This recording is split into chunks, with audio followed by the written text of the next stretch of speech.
Una cosa que me preocupa, que me ha preocupado, y tiene que ver con lo que hablábamos de QAnon, que QAnon, ahora los QAnonitas creen que el Mesías es Elon Musk. Es uno de los personajes de Estados Unidos que no entiendo cómo puede llegar a tener la relevancia que ha llegado a tener. Es una mujer enloquecida, conspiranoica, cuyo primer salto a la fama fue por acosar en la calle a un adolescente de 15, 16 años, sobreviviente de un tiroteo en una escuela, gritándole que era un actor y que sus compañeros no habían sido asesinados y que era un desgraciado. Los vídeos están allí. Una cosa horrorosa la forma en que esta loca le gritaba a este chaval que afortunadamente, pues habiendo sobrevivido a eso y estando luchando por la justicia para los que fallecieron, eh, que son muchos niños, aunque con salvajes como ella y como Alex Jones, que ya fue acusado, ya fue sentenciado a pagar $1.500 millones por, perdón, por por haber negado el asesinato de Sandy Hook, el tiroteo en Sandy Hook, que fue hace exactamente 10 años, y en estos 10 años en Estados Unidos han matado a 25,000 niños. 25,000 niños. Eh, pues esta mujer se hace famosa por eso, por perseguir a un chico eh, que es que es sobreviviente de un tiroteo. Y después empieza a darse a conocer en el mundo de QAnon, porque se cree todo lo que propone o plantea QAnon, y después empieza a generar sus propias conspiraciones. Y esto hace que el Partido Republicano la tome y le diga, ven, sé nuestra candidata, y gana las elecciones. Entre otras cosas, por ejemplo, es la que dijo que los incendios forestales en California eran causados por láseres espaciales de los judíos. ¿Sabes? Los judíos tienen láseres espaciales, ¿no? Es normal. Entonces disparaban sus láseres espaciales y hacían que se quemaran los bosques en California, pues para divertirse básicamente, ¿no? Pues no tenía nada mejor que hacer.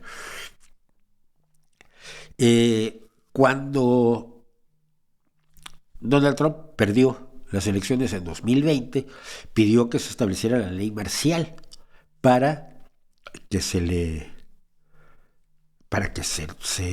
revirtiera el resultado de la elección y se mantuviera en el poder a Donald Trump.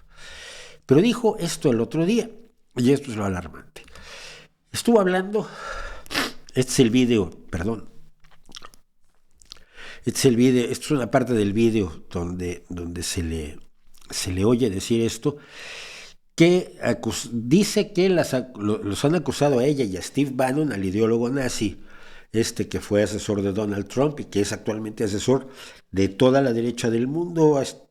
Puede usted encontrar fotos de él con Abascal, con Le Pen, con Salvini, con los de Alternativa por Alemania, con Víctor Orbán, creo que con Dugin no, pero porque no sé, igual sí, ¿eh? En fin, con toda la derecha anti ilustrada, y dice ella que los han acusado a ella y a Steve Bannon de haber organizado la insurrección del 6 de enero. Y les dice este grupo de jóvenes republicanos, estamos hablando de gente joven, gente que no debería tener el cerebro totalmente podrido,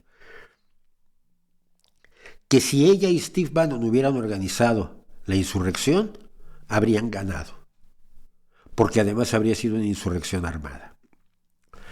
Verás, si yo como diputado en España digo que yo organizaría una insurrección armada y ganaría para destruir el sistema democrático de España, creo que me pueden meter a la cárcel.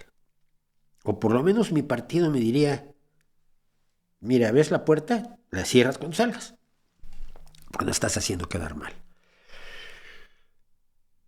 El envalentonamiento progresivo de la ultraderecha, en sus afirmaciones más delirantes, en sus desplantes, en su falta de respeto absoluto a la realidad, y pienso, porque la tengo aquí, a Isabel Díaz Ayuso, la presidenta de la Comunidad de Madrid, acusando al presidente de España, al presidente de gobierno de España, Pedro Sánchez, de estar preparando un golpe de Estado contra el rey, que no tiene ningún poder como para que le hagas un golpe de Estado.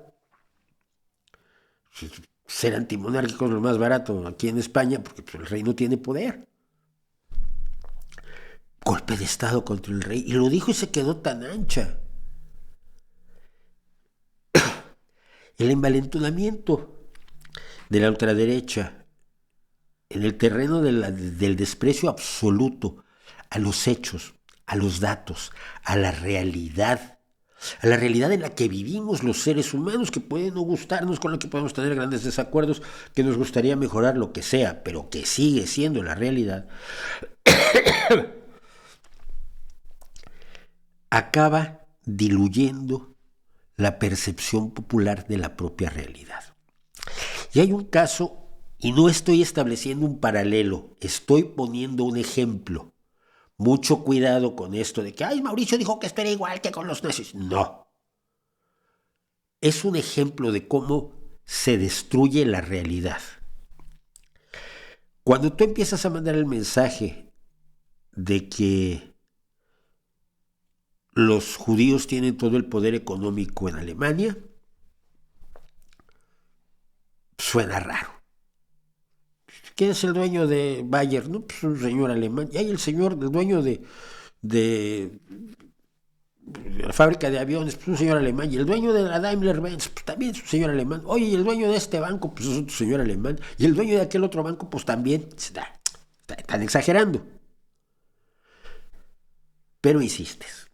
Los acusas de cosas cada vez más delirantes.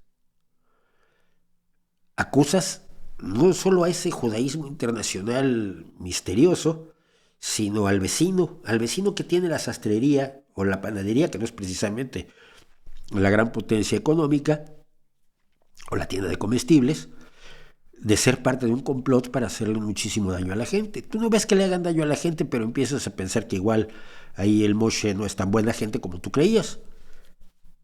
Y luego te dicen que cuando hacen su Pascua a los judíos, pues le echan sangre de bebés a los panes estos que se comen, a los matzas. Pues después de 10 años de oír eso, empiezas a creértelo.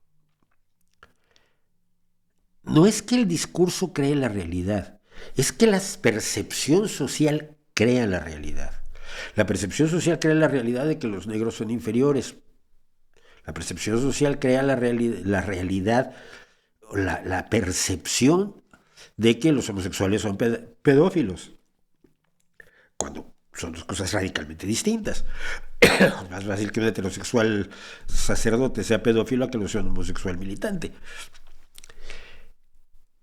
Mientras más empujes la realidad lejos de la gente y le cuentes a la gente historias que le suenan bien aunque no tengan relación con la realidad, alejas a la gente de la realidad. Y siento que la ultraderecha está haciendo eso, no sé si de manera consciente, pero sí de manera muy clara en los últimos años. Y me alarma muchísimo. Cuando tú puedes decir una barbaridad como esta, despreocupadamente, en un país democrático, y me pueden decir lo que quieran, pero Estados Unidos es un país democrático, a mí me preocupa, y me preocupa muchísimo porque lo veo cada día más claro. Ojalá me equivoque.